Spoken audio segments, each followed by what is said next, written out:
Hi, Brian Massey here. I'm here at the Nemak plant, joined by Cheryl Hardcastle and Tracy Ramsey and Nemak workers from Windsor, Essex County.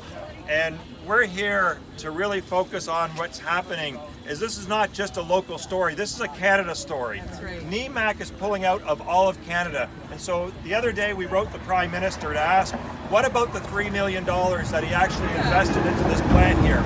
And the reality is the Prime Minister was willing to speak up about SNC-Lavalin for criminal activity that took place. Why isn't he willing to speak up about a raw deal, a double cross that's taken place with regards to the Nemak deal here right now?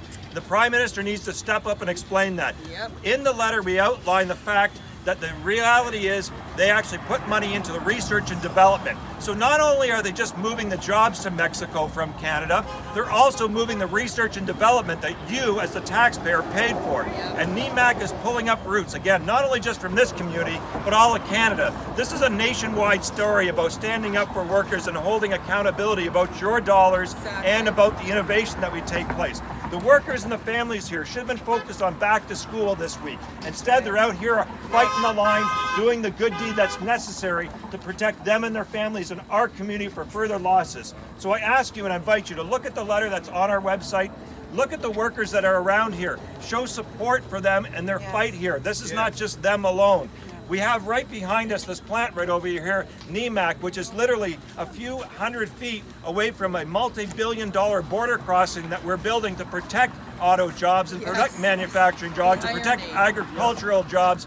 All of that is being spent to do this sole purpose. But here we have a Prime Minister again. Why can he speak about SNC-Lavalin and criminal activity that actually gets him in a scandal where he broke the law, but he won't speak about the workers here, he won't speak about the double cross, he won't speak about the raw deal that's taken place.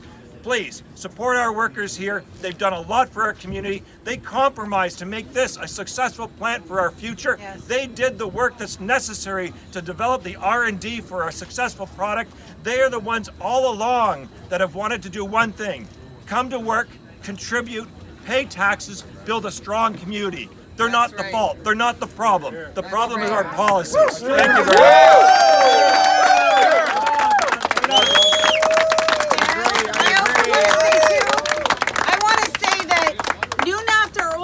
Nothing is working to protect us from our jobs leading to Mexico, where they can take advantage of workers. They have no health and safety, no environmental provisions whatsoever.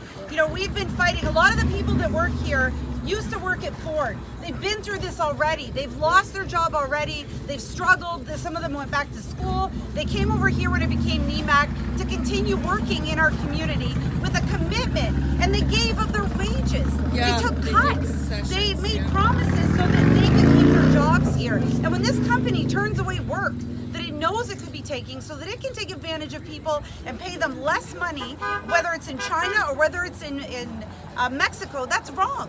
That's wrong. No trade agreement is protecting working people at all. We have to stop negotiating trade agreements that negotiate our jobs right out of this country, because that's wrong. So we're standing in solidarity with these sisters and brothers.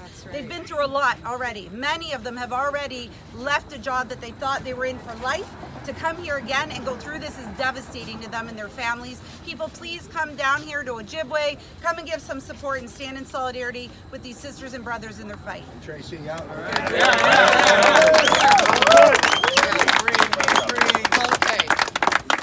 I just want to say that all Canadians watching this, once they know the true facts and the background behind this story, they know that this has been coming. We've heard other similar stories. Workers get shafted, and whoever's in power, the Liberals or the Conservatives, they swirl their brandy around in a glass with somebody at the top, and they're untouchable.